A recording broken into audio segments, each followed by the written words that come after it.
हज़रत आयशा सिद्दीक़ा रज़ी अल्लाह ताला अन्हा घर में हैं, आका अलैहिस्सलातु वस्सलाम भी तशरीफ़ फरमाएँ।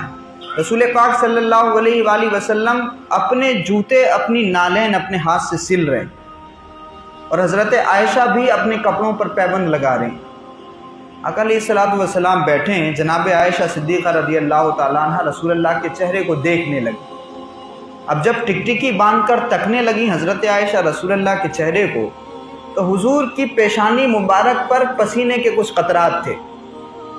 तो जब रसूलुल्लाह को देखा हज़रत आयशा ने, तो रसूलुल्लाह ने फरमाया कि आयशा क्या देख रही हो? कहा या रसूलुल्लाह, आपकी पेशानी पर जो ये पसीने के आसार हैं, ये जो कतरात हैं ना, बिल्कुल नूर के मोतियों की तरह दिखाई दे रहे हैं। कहा आपकी पेशानी पर जो ये पसीने के असरात हैं, जो कतरे हैं, ये नूर के मोतियों की तरह दिखाई दे रहे हैं। अब रसूलुल्लाह का जवाब सुनिए। हुजूर फरमाते हैं आयशा, ये पसीना देखकर, मेरी पेशानी देखकर तुम्हें जितनी खुशी हुई है, उससे ज़्यादा मुझे खुशी तुम्हारे जुमलों से हुई। जी, उससे ज़्यादा खुशी मुझे तुम्हारे जुमलों से हुई है। यानी रसूल पाक सल्लल्लाहु अलैहि वसल्लम दिलजोई फरमा रहे हैं और दुनिया को सिखा रहे हैं कि अगर बीवी तुम्हारी तारीफ़ करे तो पलट करके तुम्हें भी तारीफ़ करना चाहिए। ये भी नबी के सुन्नत, मुँह टेढ़ा नहीं करना चाहिए कि आप तो बहुत स्मार्ट हैं। रसूलुल्लाह से ज़्यादा खूबसूरत कोई दुनिया में हुआ नहीं है। कायनात की सारी खूबसूरती हुजूर के कदमों पे कुर्बान। लेकिन हुजूर सिखा रहे हैं कि अगर बीवी आपकी तारीफ़ करे तो पलट करके आप भी ऐसे जुमले उसको कह दीजिए कि उसके दिल में आपके लिए और ज़्यादा मोहब्बत पैदा हो जाए। आप देखिए कि मिजाज कैसे पहचाना जाता है। और रसूल पाक सल्लल्लाहु अलैहि वसल्लम ने अपनी अज़दवाजी घरेलू ज़िंदगी को जन्नत बनाने का सलीका कैसे सिखाया है। आका अलैहिस्सलातु वस्सलाम फरमाते हैं आयशा से, उम्मुल मोमिनीन से, कहा आयशा, जब तुम नाराज़ होती हो तब भी मैं पहचान लेता हूँ। जी, घरों में क्यों मसले हैं? घरों में मसले इस वजह से हैं क्योंकि तकरीबन 90-95% घरों में औरतों को ये मसला है कि मेरा आदमी मेरी बात नहीं समझता, और मर्द भी ये शिकायत कर रहा है कि मेरी औरत मेरे जज्बात को नहीं समझती। यानी मर्द उससे तकलीफ बयान नहीं करना चाहता।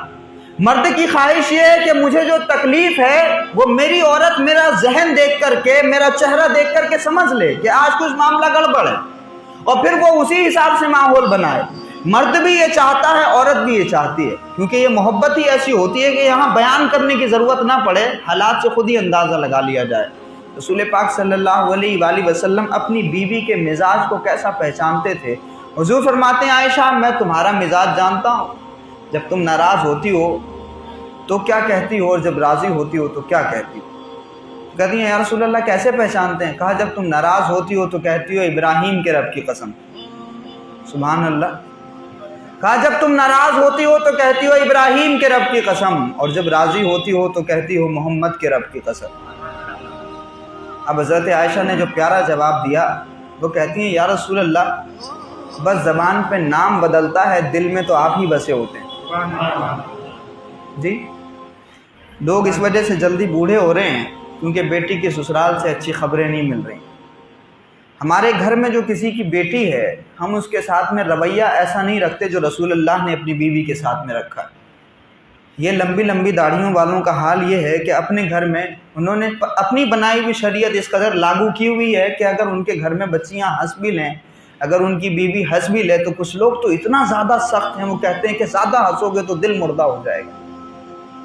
अपनी बीवी के साथ हंसना मुस्कुराना ये भी रसूलुल्लाह की सुन्नत है, लेकिन हमारे समाज के कुछ ठेकेदारों ने माहौल ये बना लिया। तो ये इतनी सख्ती, इस वजह से नुकसान क्या हो रहा है? इस वजह से नुकसान ये हो रहा है कि पिछले 7-8 सालों में आप डेटा उठा के देखिए, आज़ादी के नाम पर कितनी मुसलमान बच्चियों ने गैर मुस्लिमों से शादी की। कंटिन्यू ये सिलसिला जारी है, समझ रहे हैं आप? कंटिन्यू सिलसिला जारी है। और क्या कहा जा रहा है कि मुसलमान को तुम्हें बुर्के में कैद रखते हैं, तुम्हारे मौलवी तुम्हें कैद करने की बातें करते हैं, तुम्हारे मौलवी तुम्हें लिबास में कैद करने की बात करते हैं, बुर्के में कैद करने की बात करते हैं। आओ हमारे लड़कों से शादी करो, तुम्हें गाड़ी भी मिलेगी, बंगला भी मिलेगा, कारोबार भी अच्छा होगा, तुम्हें आज़ादी भी मिलेगी। और इस आज़ादी के चक्कर में हज़ारों गैर मुस्लिम लड़कों से मुसलमान लड़कियों ने शादी कर ली। ये कहानी किसी लबनान और पेरिस की नहीं है, हिंदुस्तान की।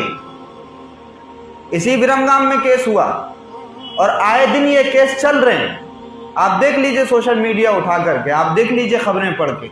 روزانہ کہیں نہ کہیں اس طرح کا کیس کہ دوسری طرف تو کنٹینیو یہ سلسلہ جاری ہے کہ کسی طرح سے مسلمان بچیوں کو پھنسایا جائے، اور اپنی بچیوں کو کیسے بچایا جائے ہمارے پاس میں اس کے لیے بھی کوئی منصوبہ نہیں۔ اپنی بچیوں کی ہم حفاظت کیسے کریں گے اس کے لیے بھی ہمارے پاس کوئی منصوبہ نہیں۔ جی، عورت کا بازار میں جانا جائز ہے، درگاہوں پہ عورتیں بڑے بڑے پیر کوئی روک کے دکھاتے اپنی عورت کو بازار جانے سے؟ سب کی عورتیں جاتی ہیں نا بازار، سب ضرورت کا سامان خرید کے لاتی ہے، کون ہے جو عید کی شاپنگ کرنے کے لیے لیکن مسجد میں نہیں آ سکتی؟ اب یہ ایک بڑا مسئلہ ہے کہ اگر میں یہ کہہ دوں کہ مسجد میں عورتوں کو لائیے، پھر یہی ایک ڈیبیٹ کا مسئلہ بن جائے۔ میں یہ نہیں کہتا کہ بے شک عورتیں اور مرد ایک ساتھ جمع ہوں گے تو فتنے کھڑے ہوں گے، لیکن اس کا مطلب یہ تو نہیں ہے کہ آپ انتظام نہ کریں۔ اتنا شعور تو اللہ نے آپ کو دیا ہے کہ ہم مسجد کے 2 دروازے بنا سکتے ہیں، سیپریٹ نظام بنا سکتے ہیں، پردے کا بھی انتظام کر سکتے ہیں، ایک سیکشن مسجد میں عورتوں کا بنا دیں، ایک مردوں کا بنا دیں، ادھر سے عورتیں آتی رہیں، ادھر سے وہ نکلتی رہیں، اندر جو ہے اسکرین لگا دی جائے، تاکہ مسجد میں جو بھی پروگرام ہو رہے ہیں، مسجد میں جو بھی تربیتی نظام چل رہا ہے اس کا فائدہ عورتوں کو بھی ہو، کیونکہ مرد اگر دین جانے گا تو دین دہلیز تک پہنچے گا، اور عورت اگر دین جانے گی تو دین نسلوں تک پہنچے گا۔ تمہاری عورتیں اپاہج ہو گئیں، تمہاری عورتیں سبق سیکھ رہی ہیں سیریل سے، تمہاری عورتیں سبق سیکھ رہی ہیں بالی ووڈ سے، تو تم نے ان کو برقع تو پہنا دیا لیکن ان کا مزاج بالی ووڈ کی ہیروئن جیسا ہے، ان کا ذہن سارا سیریل پہ لگا ہوا ہے، تو جو کپڑے وہاں مارکیٹ میں ہوتے ہیں انہی کپڑوں کو وہ گھر میں لے کے آتی ہیں۔ تو حضرت ام المومنین عائشہ صدیقہ کی سیرت ہی ان کو نہیں سنائی جا رہی تو کس طرح سے اسلام کو وہ فالو کریں گی؟ تو برقع پہن کر کے مسلم بچیاں غیر مسلم لڑکوں کے ساتھ عیاشی کرتی پھر رہی۔ یہ نقصان ہے۔ جب کوئی لڑکی گھر سے بھاگ جاتی ہے تو ہم سب منہ جوڑ کے بیٹھ جاتے ہیں، فلاں کی لڑکی چلی گئی، فلاں کی لڑکی کیوں چلی گئی؟ کوئی تو وجہ ہوگی اس کی، کیونکہ ہم نے تربیتی نظام ہی نہیں کیا ہوا اپنے یہاں۔ کیسے بچیوں کی تربیت کی جائے، کیسے ان کو اسلام کے بارے میں بتایا جائے، کیسے ان کو یہ بتایا جائے کہ بیٹیوں تم کو اللہ پاک نے جو عزت عطا فرمائی ہے وہ کسی سیاسی پارٹی میں نہیں ملے گی۔ آپ اللہ نے جو تم کو شہزادیاں بنایا ہے، دنیا کی کوئی پارٹی کوئی آدمی تم کو وہ عزت نہیں دے سکتا۔ آپ پاپا کی پری کہلاتی ہو تو یہ دنیا کا ڈائیلاگ ہے، لیکن اللہ نے قرآن مجید میں فرمایا کہ تم رحمت ہو خدا کی، تم اپنے باپ کے لیے جہنم سے ڈھال ہو۔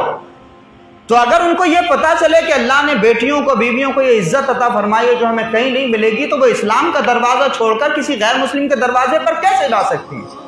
لیکن ہمارا بھی کوئی تربیتی نظام نہیں ہے۔ تو ام المومنین حضرت عائشہ صدیقہ رضی اللہ تعالیٰ عنہ کے ساتھ جو رسول اللہ کا معمول ہے، حضور فرماتے ہیں کہ عائشہ جب تم ناراض ہوتی ہو تب بھی میں پہچان لیتا ہوں، جب تم راضی ہوتی ہو تب بھی۔ کہا کیسے یا رسول اللہ؟ کہا جب ناراض ہوتی ہو تو کہتی ہو ابراہیم کے رب کی قسم، اور جب راضی ہوتی ہو تو کہتی ہو محمد کے رب کی قسم۔ تو حضرت عائشہ کہتی ہیں یا رسول اللہ بس نام بدلتا ہے، دل میں تو آپ ہی بسے ہوتے ہیں۔ تو آقا علیہ الصلوۃ والسلام اتنا مزاج پہچانتے تھے اپنی بیوی کا۔